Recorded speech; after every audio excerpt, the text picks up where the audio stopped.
Eesti Allergialiidu videofilmis tahame õpetada astma puhul kasutatavate inhaleeritavate ravimite manustamist.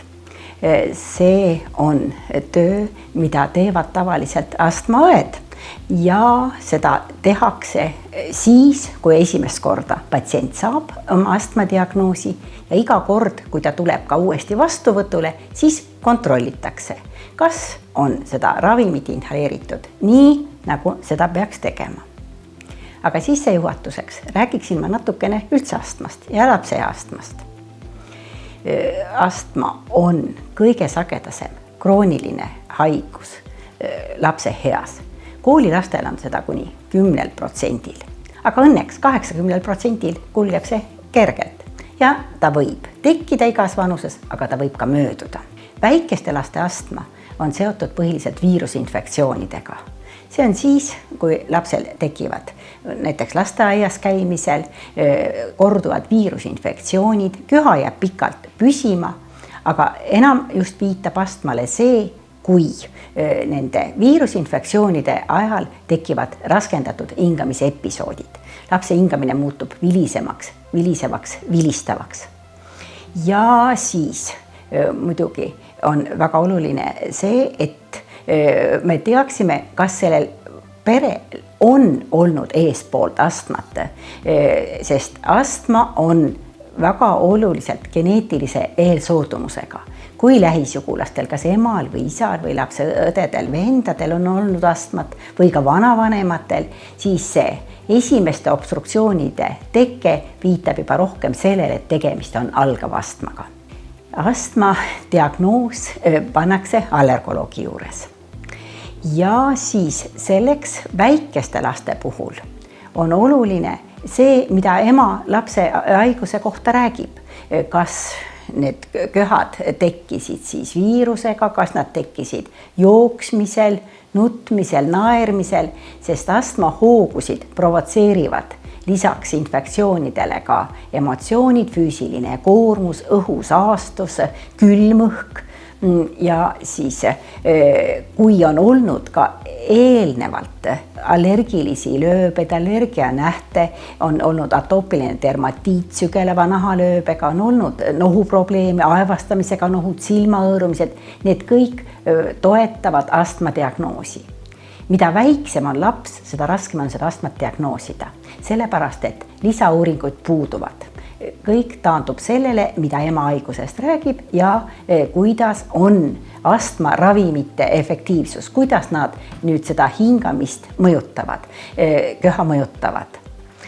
Ja siis, kui laps on juba kooliealine, siis on juba astmat lihtsam diagnoosida.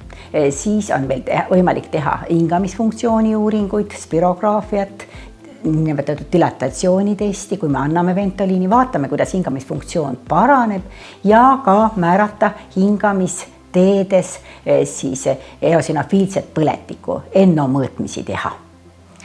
Alati tekib küsimus, et kas lapsel on astmat, kui temal ei ole allergiat. Astma võib olla allergiline ja mitteallergiline. Ja selleks, et hinnata allergia olemasolu, saame me teha nahateste, nahatorkedeste ja määrata verest IG-antikehade sisaldust konkreetsete allergeenide suhtes. Need on kas siis kaaskoer, tolmulestad, aga ka õietolmud. Ja siis ravi otsustamine on haigusnähtude järgi. Kui on raskemalt need väljendunud, siis on alati inhaleeritavaid hormoone vaja. Aga kui on need haigusnähud kergemalt, ainult viirusinfektsioonide voonil tekivad sellised pikad köhad, siis võib piisata ka tablettravist, me kutsume köhakomid antileukadreenid. Ja siis selleks, et õpetada nendele lastele ja nende vanematele alati, kuidas ja millele tähelepanu pöörata, siis me alati näitame ka sellist mudelit, kus on normaalne hingamistee ja astmaatiku hingamistee. Ja astma puhul see hingamine on takistatud sellepärast, et siin tekib silelihaste spasm, siin tekib turse ja siin võib tekkida sekreet.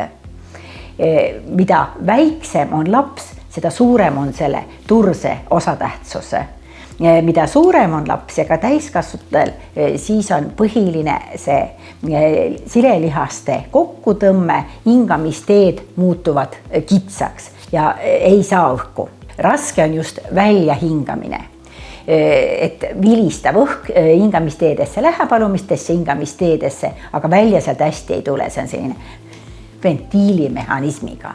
Kui takistus on ülemistes hingamisteedes kõris, siis on takistatud sissehingamine. See on selline kõõksuv sissehingamine, aga astma puhul on raskendatud väljahingamine.